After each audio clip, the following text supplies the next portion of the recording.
I did it for the love, I did it for the people, I did it for us. Back on this rap-ish, I ain't even broke a sweat, homie, this practice. Pondering my next move, staring at my track list, hope I ain't missing my window. Praying like a Baptist, Seattle's own, tired of this Game of Thrones. They made a list of the best rappers and guess who wasn't on? While the disrespect continues, I'm steady packing these venues. Guess if you ain't at the table, you on the menu, and I'm that spitter, baby. They don't want you to see, but everybody's south of Capitol Hill's rocking with me. Boys smoke the trays and ponder getting their life together. I'm comfortable with my role, so I'm like, whatever. Me? I ain't got a job, but I work hard. And you don't work hard, but you got a job. The irony is I'm judged while you feel the applause. I'm slept on, that's why I had to set this alarm. My dudes is armed, I'm armed with this arm charm. Body banging like she got that cream from Barry Bonds. Yeah. I did it for the city, I did it for the love, I did it for the people, I did it for us. That Dre season is here, a real hitter with a mic, I'm everything that they fear. With that hood ain't the same, I was all on their ass, I'm level-headed. So yo, my dudes love when I spaz, and I'm so over Seattle's passive-aggressive attitude. They don't call you back, what they really saying is F you. While I'm from the same place, I move at a different pace. I prefer if you just said it to my face, damn, I did it. I did it for the city, I did it for the love, I did it for the people, I did it I hate for these us. average dudes with they average spit, writing average rhymes, knocking average chicks. The closer I get, I can feel the people starting to shift. I'm loyal to a fault, and everybody can't come with. Rap's a rich man's game, I'm only playing with change. They bang models and singers, I'm knocking my own flame, I'm different. The crowd, I move with the chosen few. Black thoughts, I could be the front man for the roots. No diamonds and gold, I'm on my sticks and stones. If we can see your panty line, you should have on a thong. My team is strong, through this fire we forged a bond. And they already know what it is when I get on. To the hearse, party like it's December 31st. When I'm on my deathbed, I probably cracking my nurse. You ain't got the bars to compete, I'm a verbal athlete. Deflating these boys so they say that I cheat. Damn, I did it. I did it for the city, I did it for the love, I did it for the people, I did it for us.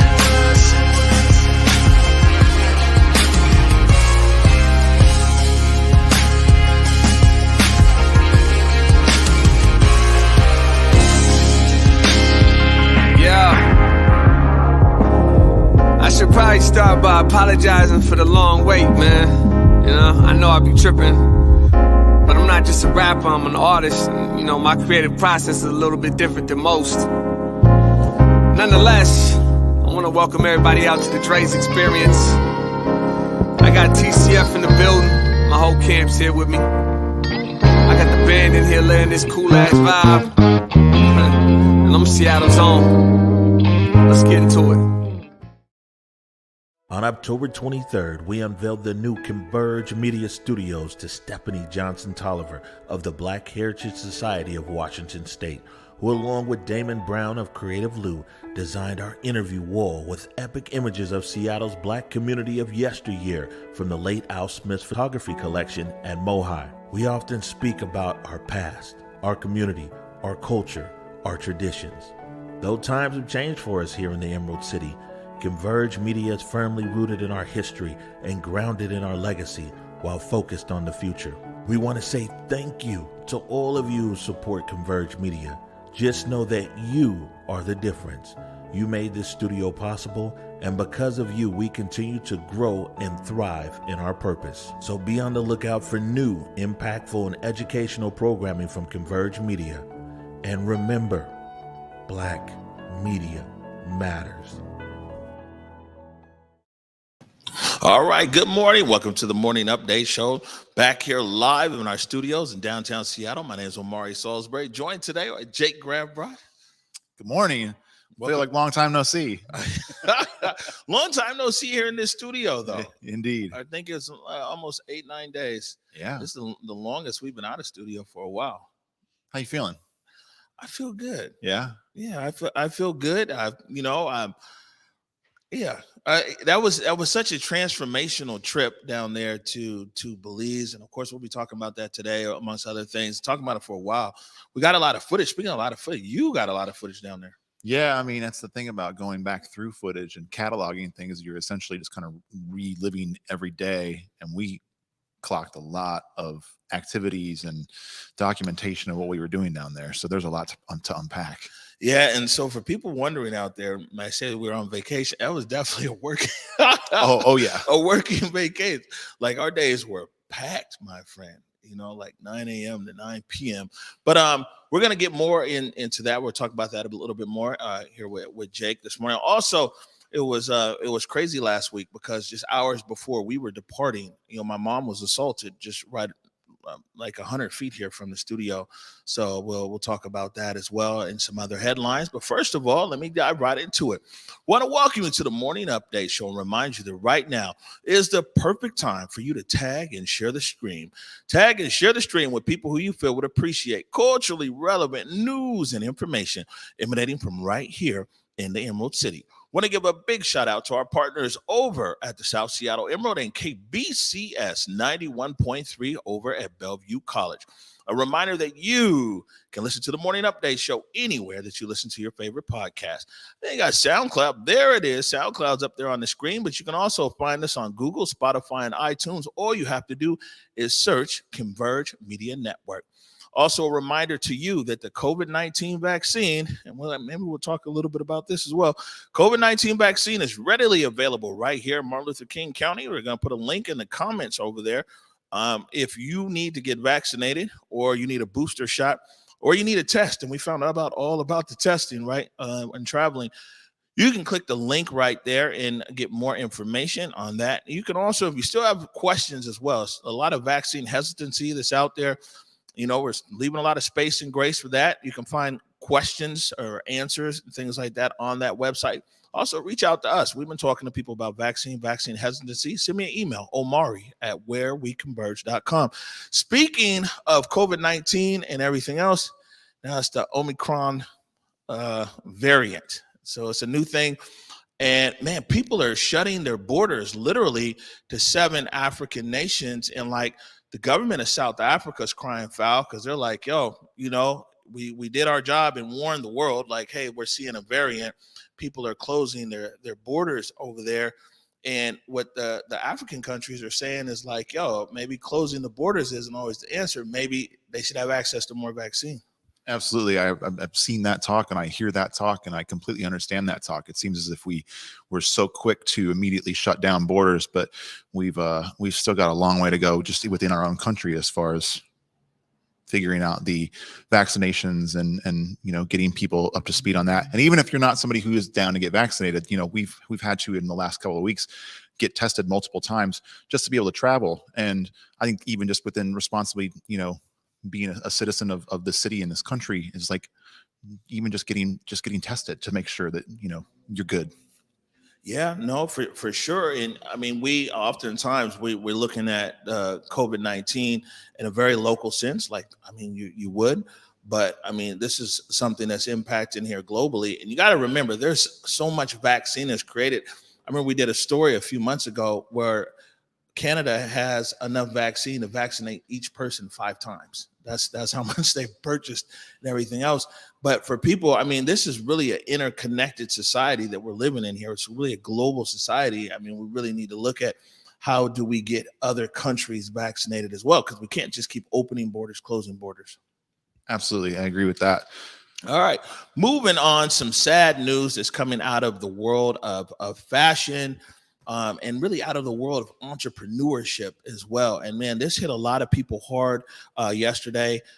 Virgil Abloh, he was the first Black, I'm going to get it right, like creative director over at Louis Vuitton. Yeah, just an absolutely universally respected creative. I think it was T-Dub who I was talking to last night that put something up about just seeing the outpouring of love coming in for Virgil. But it's so sad. Another story kind of similar to Chadwick Boseman where there was an illness and it wasn't really spoken about, and all of a sudden he passes away from it. Right. We got a clip right here from CBS Mornings.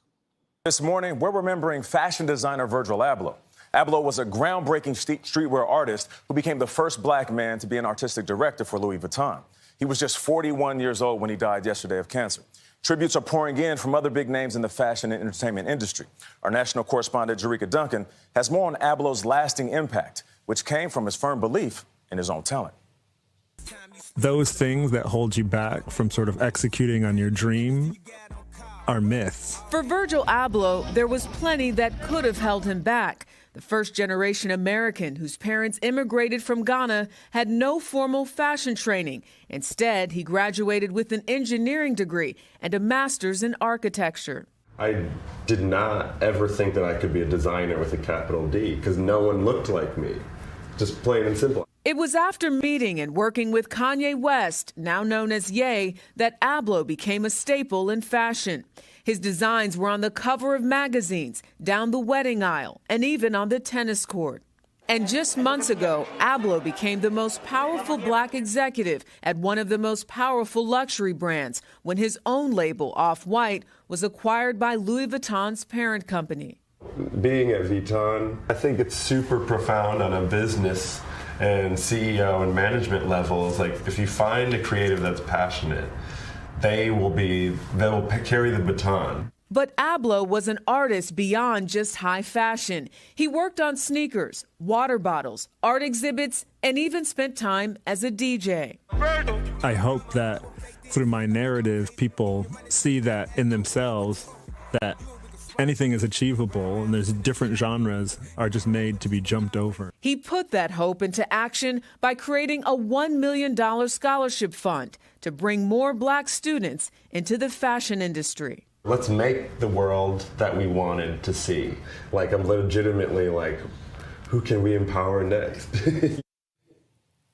Abloh's cancer diagnosis in 2019 was unknown to the public. In a statement, his family said his work ethic was infinite. It was curiosity and optimism that never wavered since his diagnosis. The CEO of Louis Vuitton, Moet Hennessy, called Abloh a visionary and a man with a beautiful soul. He is survived by his wife and 2 children. And to look back at some of those interviews, he was just such a force, such a positive person, and always knew the importance of giving back.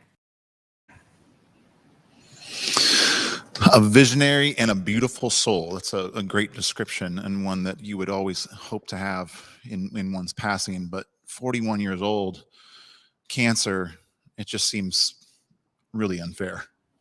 Yeah, and you know, he impacted a lot of people directly or indirectly. I know, like the arts community here, I'll be honest with everybody, people could probably tell by my Target wardrobe and my promo shirts I get. Big shout out Sean Good, Choose 180.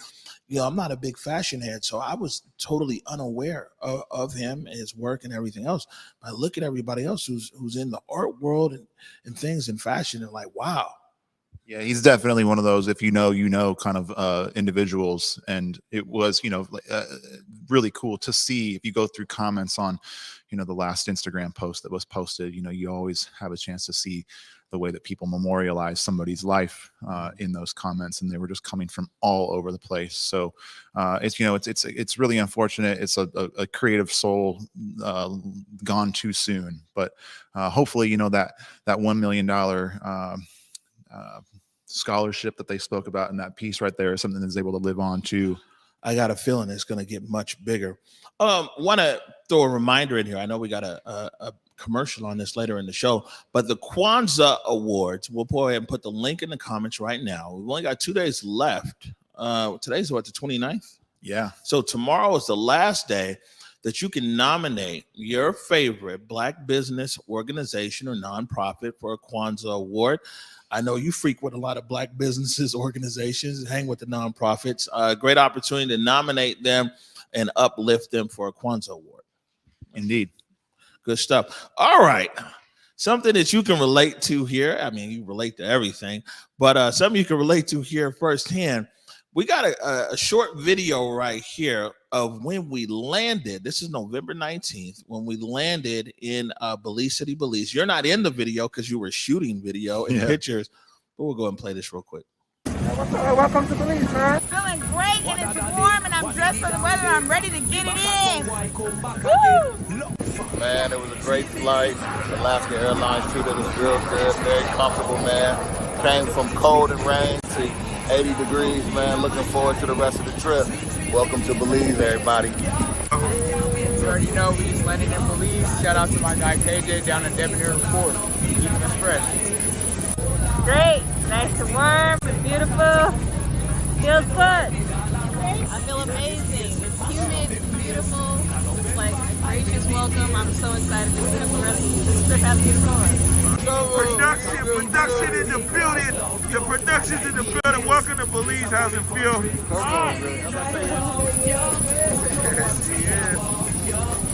Happy to be here. Oh, it feels great. Amazing flight. I'm just so excited to be here. Belize. All right, so that was hopping off the plane. You know, so me and Grav brought though, so it was 16 people all together, but me and you and Alya, but Alya didn't travel. We go back to the original planning of this trip, which was months ago. Let's just put this out here. First of all, we were just able to take 16 people down to Belize by the goodness of Alaska Airlines and Belize Tourism Board, but that was such an undertaking. And I wrote it to you yesterday in a text message, and I'll say it in public. Like, you did it, man. That's so freaking cool. And that these companies, you know, really put their money where their mouth was with it and hired a black media company to come down, you know, and do this. How cool is that? We put together some really cool stuff.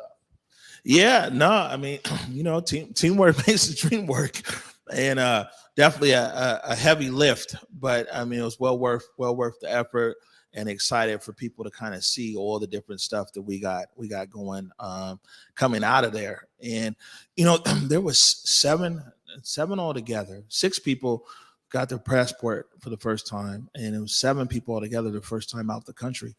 And so, you know, that itself is transformational when people actually see the world and see things differently and see different cultures. And so really, I wanted to share this with everybody too, and then we'll move on. We got some headlines and stuff. But Thanksgiving, you know, we had Thanksgiving down there, and Brady McAtee, we actually put this on our social media on Thanksgiving, but, you know, we're still in the spirit of giving thanks here. Brady McAtee, our editor, one of our editors, he put this together for Thanksgiving. The Converge family flew here to Belize almost 1 week ago on a mission to learn about and uplift the mighty Garifuna people and their culture.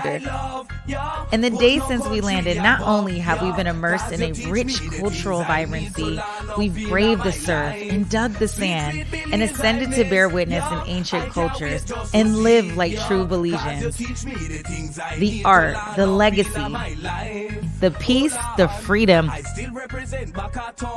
the food and the dance, and of course the mighty beating of the talking drum. From the Converge Media family here in Belize City, Belize, to our Converge family in Seattle and around the world, we wish you a happy, happy Thanksgiving. Put no country above you, cause you teach me the things I need to learn up in my life. Sweet, sweet Belize, I miss you. I can't wait just to.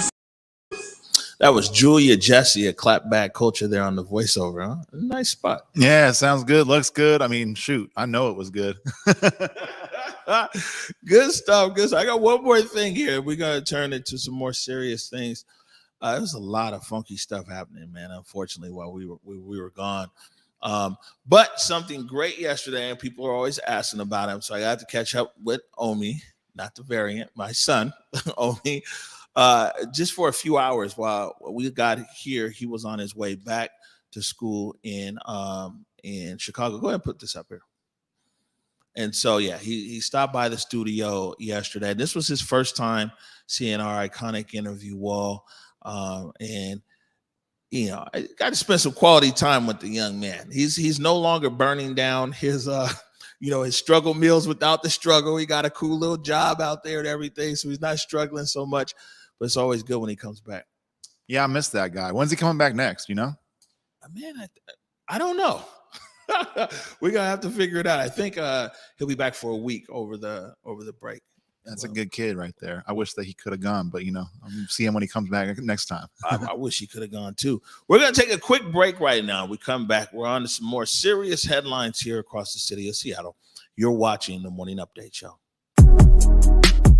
Stacey Gordon here on Converge Media, giving you that tip you didn't know you needed for Market Street Shoes over in Ballard. Check this out. Not only do they have great shoes for the summertime, but they have the shoes that you didn't even know you needed for the fall and winter. We all know it not only rains and snows a lot out here, so you definitely need those boots, but you also need a little bit of luggage, or at least a bag to put your clothes in, because let's be frank, we all love to get out of here during the fall and winter and go somewhere a little bit warmer. So whether you need accessories, shoes, or a little bit of luggage to jump on that plane, trust and believe Market Street Shoes has everything that you need. You just need to pull up and find it. Habari Gani. My name is Noni Irvin, and I am the creator and founder of Canara Park Kids, as well as the president of our sister nonprofit, Black for Charities, a 501c3 fiscally sponsored by Shunpike. Together, we are hosting the Kwanzaa Awards because it is important that we acknowledge and recognize the contributions and efforts of individuals and organizations who are showing us what the Kwanzaa principles look like throughout the year. Award recipients will be announced in January, 1 week after Kwanzaa holiday. Umoja, unity, means to strive for and to maintain unity in the family, community, nation, and race. We learn how to be in community, in harmony, and in agreement with one another. This doesn't mean we agree on everything, but we figure out what is most important and do it together. This award is for individuals or organizations who are organizing, mobilizing, networking, bringing together, providing platforms or spaces to come together, and the list goes on.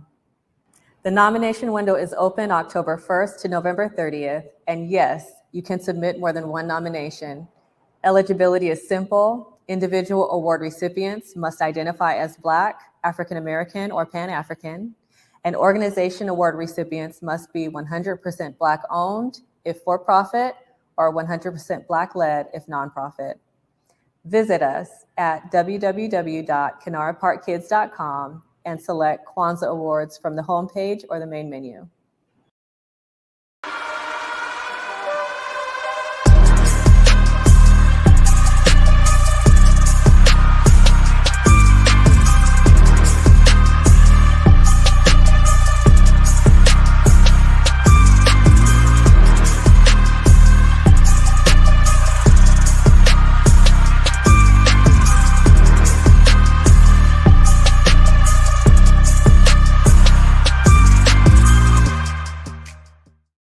All right, welcome back to the Morning Update Show. My name is Omari Salisbury, joined this morning by G. Rob Brott. Good morning. Good morning. All right, so man, this one right here, this was crazy. Like last week, this was Thursday of the previous week. This was the 18th. And the 18th was already crazy because, again, somebody tried to break into these businesses down here, including ours. That's how the day started, and boarding up the door over here. And my daughter had landed from Atlanta on her way to join us for the flight to Belize City. And my mom was heading down here to give her a book. And my mom's always giving people books. And walking just right across the street here. I mean, it's just like less than a few hundred feet. You know, my mom's walking across the sidewalk. Dude was in the car tripping from jump. But then he starts yelling, revving his car at the sidewalk, yelling all kinds of racial slurs at my mom. Then gets out the car, throws this oil. It was like this big. I think maybe the police took it somewhere. Man, hit her in the back with that and everything else, and then rode off. And it was messed up, for lack of other words, because me and Acacia was right here. You know what I'm saying? So you know how that feels to know like somebody's assaulting your mama and just like less than 100 feet away, and you got no idea, you know what I'm saying, of what's happening. And man, play this clip right here, Curtis. This is from King 5. An attack in downtown Seattle is now being called a hate crime. For the first time, we're hearing from the victim, Reverend Harriet Walden, co-founder of Mothers for Police Accountability. I was just crossing the street, and he had a problem with melanin. Walden was walking near First Avenue and Columbia Street, downtown Seattle, last Thursday. She says that's when a car pulled up next to her and the man inside started yelling racial slurs. She says as she walked away, she was hit by an oil container. I'm blessed. You know why I'm blessed? Because the only weapon he had in his car was the motor oil. We know so many times people have guns.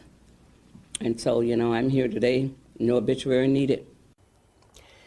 Take a look at the hate crimes in King County over just the last 4 years. These are the cases handled by the King County Prosecutor's Office. And as you can see, there was a spike last year of racially motivated and ethnicity crimes with 40 cases. So far this year, there have been 21.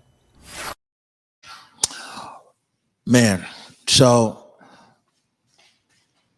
we departed just, hours after that. By the time everything had wrapped up down here, that was into the evening. And I think we were at the airport at 5 a.m. the next day and onto this flight. So I ain't really had a chance to really talk about this too much. And I ain't want to be in some touch and go communications while we were down there, out the country, in service, out of service, and everything else. And you walked in quite a few minutes after my mom had sat down. Literally just a couple of minutes afterwards. And even just in the video, the clip that was just played, one of the things that I gleaned immediately from it was what was kind of, to me, is one of the most messed up parts about it, is that your mom was so calm. Even in studio was very calm. And I thought to myself, at least my thoughts to myself were that, gosh, she's seen this before, to herself, to other people that she knows. And it becomes a point where, having seen something enough, you become, I guess, desensitized to it. And maybe that's not the right word, but just the demeanor. I was just like, gosh, this should be something that really works somebody up. And what's so messed up is that your mom was able to be so stoic through it. And I thought, that is such a travesty ultimately, because it's so messed up that this kind of stuff happens in this day. Yeah, I mean, let's be clear. You know what I'm saying? My mama at 75 years old, she grew up in a Jim Crow South. She grew up going to colored water fountains in the back of the bus and, and all of this stuff, everything else. This is the first time that she's never been assaulted. And, my mom has been on the front line of civil rights movements for a long time. And she's never been physically assaulted, been called every name in the book, and I mean, the one thing is that she came, when she came in here, I mean, she was clearly upset, you know what I'm saying? She came up in here and she gathered herself together. And I think one of the best things about my mom is that she had a lot of choice words, but there's so many different directions somebody could go, right? There's so many different directions. And even me, you know what I'm saying? 30,000 followers on Twitter is not a lot compared to I don't know, big people in the national news, but a lot for a majority of them follow here in the city. But, her tone, I mean, we want justice for sure. You know what I'm saying? We want justice. But, she went at it at a bigger approach of man, why is it that people are more comfortable becoming more and more hateful in this city? And it's just bubbling to the surface of this hate in this city. And, it's something that we in our community, we've seen all along. And last year was a crazy spike, as we saw right there. And big shout out to Casey over there at the King County Prosecutor's Office. But, for pulling a lot of numbers together as to what's going on with hate crimes here in the city. My mama is 4'11", 75 years old, walks with a cane. You to tell you, man, what's the thought process of people here, in the city? And so then a lot of people were like, well, first in Columbia, it's transient, this and that. No, it wasn't a transient, man. These guys are the brand new Subaru. You know what I'm saying? This was our population down here that might be struggling with different things. These are people in a new car, right? So this isn't just what people might chalk up to some of the crime that happens down here in this area. But man, I don't know, the way that it felt, just knowing just 100 feet away, and there was nothing I could do, and the impact. I mean, man, I'd get anything. You know what I'm saying? Like, anyways, my mom had a press conference. You know, media came out, and I mean, her big thing is like, how can we change the narrative and the messaging here in our city that it's like, man, you know, hate's not okay. And it's like we market everything else, just like we're marketing the you know, people market, get a booster shot, get a vaccine. Hate's not okay in our city.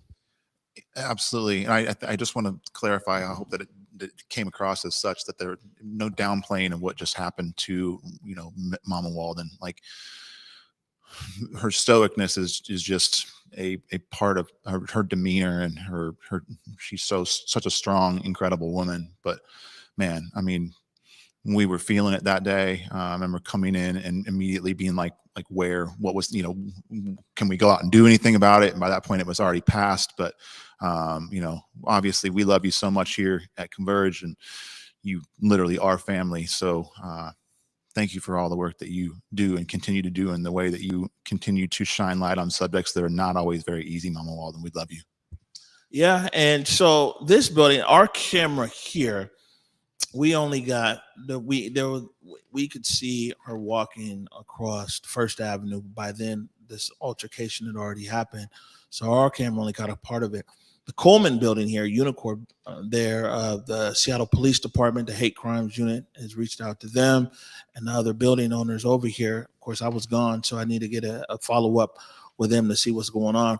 But fortunately, it's an intersection that does have you know, a lot of cameras, and it was an actual car and not just some random person on the street. So, you know, hopefully there's a license plate, because my mama deserved justice. All these people, victims of hate crimes and other crimes in this city, they deserve justice.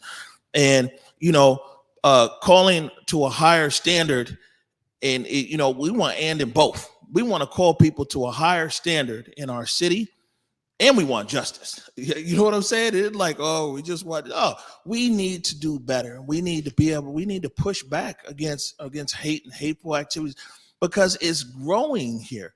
And, you know, there's the everyday stuff that just don't get reported.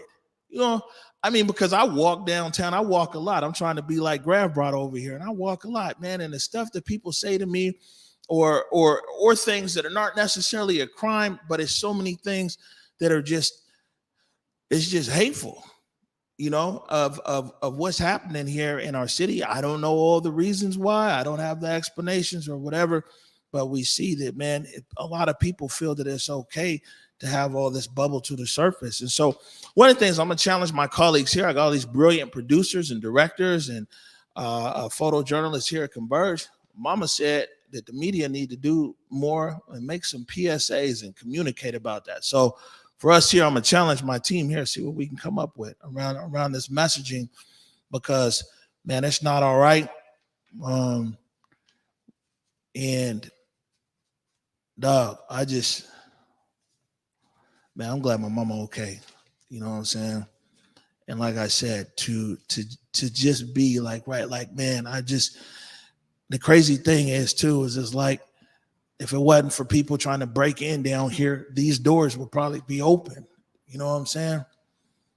And I don't know. They say if was a fifth, we'd all be drunk. So it's lots of ifs that are out there.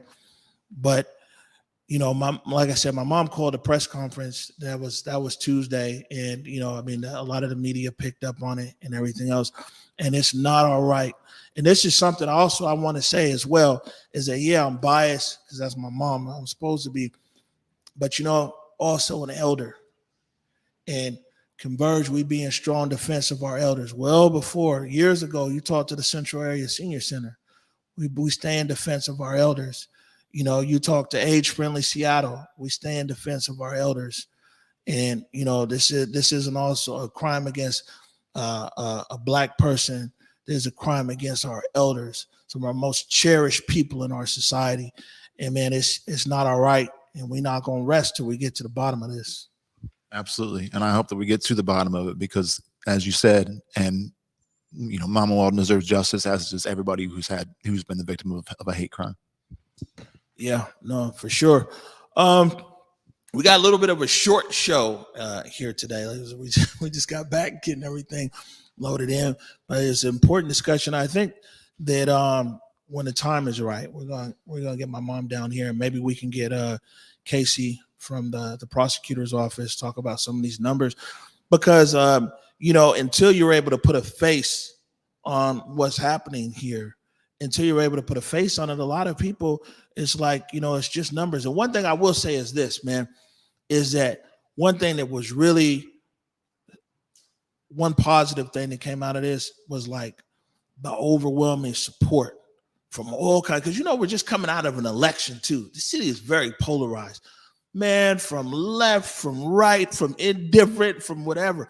All these different groups and people and everything else, man, really came out, you know what I'm saying, and made their voice heard. There's different organizations and all kinds of stuff from all across the spectrum, which is hopeful, because that means that regardless of your political affiliation, man, that there's no room for hate.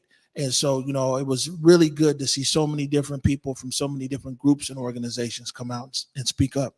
Absolutely. You mentioned that just in the days directly afterwards. And that's one thing that you see with having, a number of people that follow on Twitter and the comments that come back and whatnot. But that was one of those moments that actually seemed to bring people together, at least positively. Yeah, for sure. So I'm gonna check in with Mama and see. Maybe we can get her down here. Like I said, we can get Casey down there. Maybe some other people impacted by hate crimes. So I think when people can actually put a face to it, people could put a face to my mom as a victim, and it changed the way that they look. So maybe we can work harder at putting a face on what's going on here around hate crimes, and we can address it, because as a city, we need to constantly aspire to live up to our greatness. It's not going to just happen magically. We have to push ourselves and work towards being the great city that we can be, and we have to work at it. We're going to take a quick break right now. When we come back, talk about a few upcoming events, and then I think we're going to get out of here early today. You're watching the Morning Update Show. On October 23rd, we unveiled the new Converge Media Studios to Stephanie Johnson Tolliver of the Black Heritage Society of Washington State, who, along with Damon Brown of Creative Lou, designed our interview wall with epic images of Seattle's Black community of yesteryear from the late Al Smith's photography collection at Mohi. We often speak about our past, our community, our culture, our traditions. Though times have changed for us here in the Emerald City, Converge Media is firmly rooted in our history and grounded in our legacy while focused on the future. We want to say thank you to all of you who support Converge Media. Just know that you are the difference. You made this studio possible, and because of you, we continue to grow and thrive in our purpose. So be on the lookout for new, impactful, and educational programming from Converge Media. And remember, Black media matters.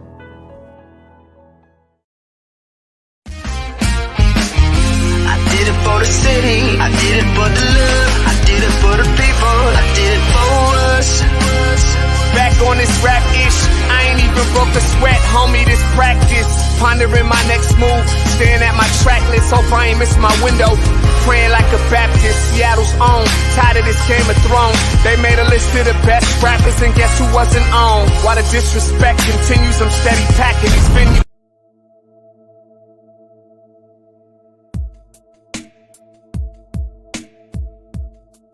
Converge Media produces culturally relevant content for Black and urban audiences. Our coverage is raw, transparent, and objective, praised by community leaders, government officials, and residents. Support Converge Media today via Venmo, Cash App, or PayPal at Converge Media.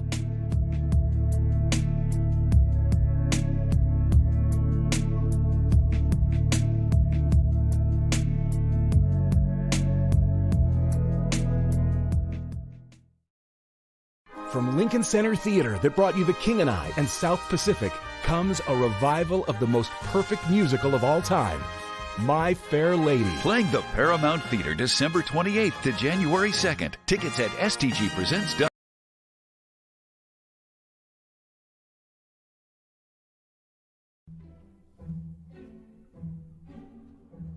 Pacific Northwest Ballet is thrilled to be back on stage with your favorite holiday tradition, the Nutcracker.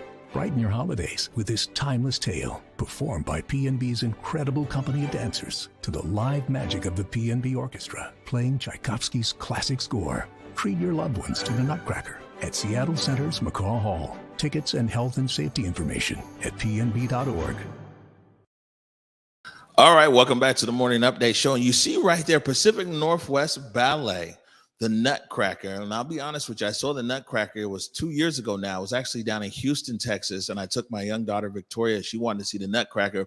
It was my first ballet. And seeing it, I was like, whoa, you know, they don't talk in the ballet. It's all dance and movement. Have you seen the Nutcracker? I have not actually. And you know, maybe that's the year to change it this year. I mean, you're the most limber person I know. You guys don't realize Jake's like 6'6" or more or something over here. And this guy is limber, is on his toe. That's how he gets all those crazy shots. But yeah, so the Nutcracker is actually playing right now. I think the first day was the 26th. It's through most of December. And the Pacific Northwest Ballet, man, just really being intentional and being like, you know what? Let's reach out to Converge. Let's reach out to this audience. Let's reach out to, you know, to other media groups, because the ballet is for everybody. Yeah, absolutely. Although I'm not much of a dancer, so you know, I'm gonna come into it just purely as a fan of, wow, that looks great, because I sure ain't gonna ever be able to do that myself. All right, so we're gonna be going to the ballet, and we're gonna be taking you guys with us. So we just got back, so we got to figure out what the campaign mechanics are gonna be. But we're giving away some tickets to go to the ballet to see the Nutcracker. It's gonna be me, Jake Gravbrot, Trey Holiday, Basa Gordon, and a bunch of you guys. And we want to really, you know what I'm saying, share the experience with you. And like I said, the Pacific Northwest Ballet, they've been real cool. And they're really trying to like see, man, what kind of amazing experiences that some of our viewers can have. Yeah, absolutely. Shout out to them for putting it out there with us. Yeah, no, I'm good. He said you can't dance. I mean, no, I can't. Not that kind of. And by the way, man, listen, a ballerina, people who do ballet, first of all, they're strong. Like they are. You wouldn't believe how strong you have to be to be in a ballet. It's real deal.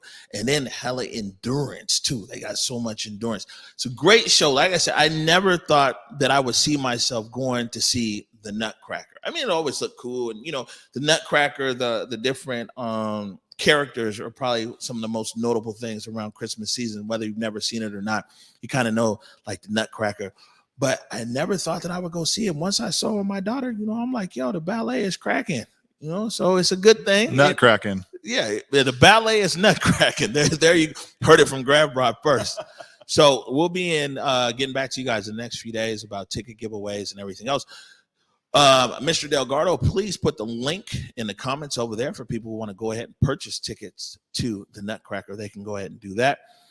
We're out of here a little bit early, Mr. Gravbrot. You know, we're ramping up for a big news week coming up this week. I'm going to reach out to my buddy, Justin Carter over there at Capitol Hill Seattle blog, so we can get an update of what's going on with the Sawant Recall. Ballots are out.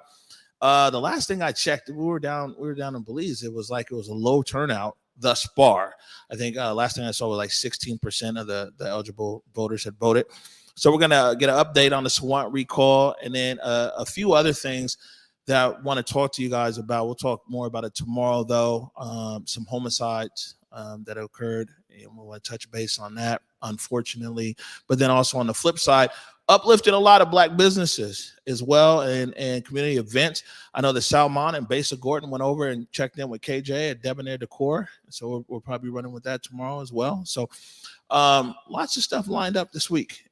We got a bunch of surprises. You know, we haven't been heavy on news lately, so we're getting ready to ramp up for all of our news hounds out there. We're going to ramp up with that. Plus, we got lots of great content coming back from Belize, and we're going to be sprinkling you guys with that for a while. Jake, we're getting ready to get out of here. Any last words? I think I just want to hit back on what we spoke about with your mom's piece. I don't think that it should just be Black people and Asian people and gay people and trans people who are sounding the alarm about hate crimes. It needs to be people like me, and it needs to be people like you, and it needs to be people that may have not actually ever experienced it yourself, because hate is not okay. I know that the saying of hate has no place here is seen literally everywhere, but we have to make sure that it is known and heard. And so whatever kind of platform you've got, I will challenge myself to do that exact same thing by putting it out there and just making it known that, hey, this kind of stuff is not okay. It's not acceptable in our society. It's not acceptable anywhere. You speak about humanity. And, from me to you to any other person out there, we are human beings, and we need to treat each other with the kind of dignity and respect that you deserve by being a human being. Amen to that, Jake. Definitely. Amen, brother. On that note, like I said, we're continuing to follow up, and we will continue to follow up here on this crime. And we also want to be able to give a platform to other people. We need to put a face on the people who are victims of these crimes here in our city, so they don't just become another number and a statistic. And I think this is an opportunity to do that. My mama always says, look for the good in things. What good can possibly come out of this? And so maybe those are some of those things there. Want to stay on top of that. But we're going to get out of here. And on that note, want to remind you, go forward in your purpose, go forward in your humanity. It's good to be back here in the studio. Until 11 a.m. tomorrow, peace. Lift every voice and sing till earth in heaven ring with the harmonies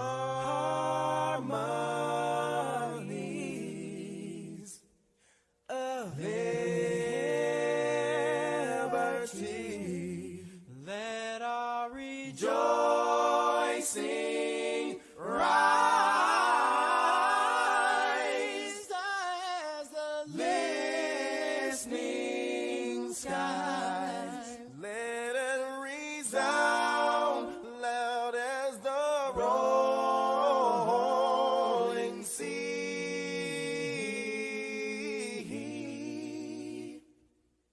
Sing a song full of the faith that the dark past has taught us. Sing a song full of the hope that the present has brought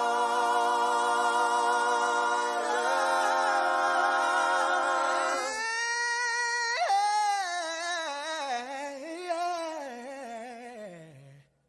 Facing the rising sun.